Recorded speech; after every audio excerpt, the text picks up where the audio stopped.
करना चाहता है तो दूसरे लोगों के लिए प्रेरणा स्रोत बनता है। बड़पन इस बात में नहीं कि हम बैठ के तमाशा देखें।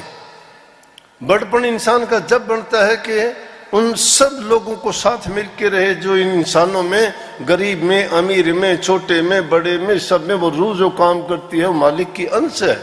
ये सभी परमात्मा की संतान हैं, उनमें ये भेद नहीं करना चाहिए। और संतों ने, फकीरों ने तो ये उदाहरण पेश किए कि बड़े बड़े राजा बादशाह अपने राजकाज को ठोकर मार के और इसे भक्ति के मार्ग पर चले तो उन्होंने ये परवाह ही नहीं की कि कौन क्या कहता है, कौन क्या करता है। उनको ये नहीं थी, कहीं रंका बंका का नाम लिया, कहीं नामदेव का नाम लिया, कहीं सैन भगत का नाम लिया, कहीं बलख बुखारे के बादशाह का नाम लिया। इन सब के नाम ये एग्जाम्पल ऐसे थे कि जिन्होंने अपने जीवन में ऐसे काम करके दिखाए, सिद्ध करके दिखाया कि देखो लगन लगाने से हर समस्या हल हो सकती है, हर बड़े से बड़े काम को हम आसानी से कर सकते हैं। जीवन में ये सिर्फ इतना ही जीवन नहीं है कि खाए पिए ऐश करा सोए उठे जग लिए। इससे पहले भी शब्द ऐसा ही था कि इस जीवन ये बीती जा रही है, बीता जा रहा है, पता ही नहीं चलता कब समय निकल गया हाथ से। बाड़ू की मुट्ठी अगर भर लेते हो और एक एक कण कण करके खिसक के निकल जाता है, मुट्ठी कब खाली हो जाती है पता नहीं।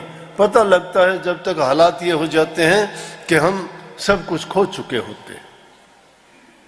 जीवन का यही मतलब नहीं है कि हम जिस हालात में हैं हमें सब चीजों की, हमें जो जरूरत है वो हमारे पास है, मौजूद हैं और उनका आनंद हम लेते हैं। लेकिन ये आनंद कितने दिन तक आएगा?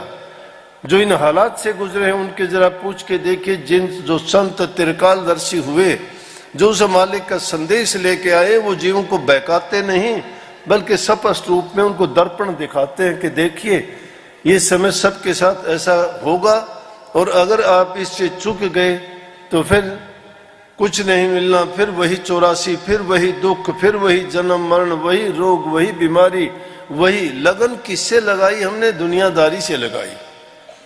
अगर लगन हम नाम से लगाते, गुरु से लगाते तो हमारा कल्याण होता, लेकिन गुरु से लगन हमारी कच्ची होती है, नाम से कच्ची होती है। और मैं तो कहता हूं कि वो भागी लोग हैं जिनको राजस्व मत मिला, परंतु जो लोग ये नाम लेके दुष्टता और धृष्टता करते हैं उनका लेखा मालिक लेगा, बच नहीं सकते। ये शराब नहीं है जो, क्योंकि ये कर्म का फल है। जो इंसान अपना कर्म बना लेता है, बोलते ही करते ही कर्म बन जाता है, उसका कर्म फल बन गया, उसका बीज बन चुका है। तुम चाहे लाख गुरु को कहो, लाख हो किसी और को कहो, वो कर्म तो उसका बन चुका है, उसका फल बनेगा, वो उसको भोगना ही पड़ेगा। तरीका एक ही है बचने का कि इंसान नेकी करे, भलाई के काम करेगा तो आदमी बच सकता है।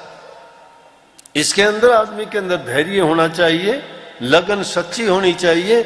जो धैर्य रखता है और लगन उसकी पक्की और सच्ची है तो कोई भी बाधा उसका रास्ता नहीं रोक सकती, उसको रास्ता देती हैं वो। हालात उसके जो विपरीत होते हैं वो भी उसके मददगार और सहायक बन जाते हैं।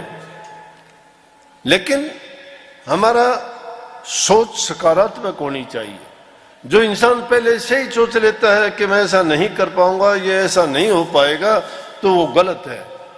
हम सही सोच इसलिए बताते हैं कि वो नाम ताकत देता है, उस नाम में बड़ी शक्ति है।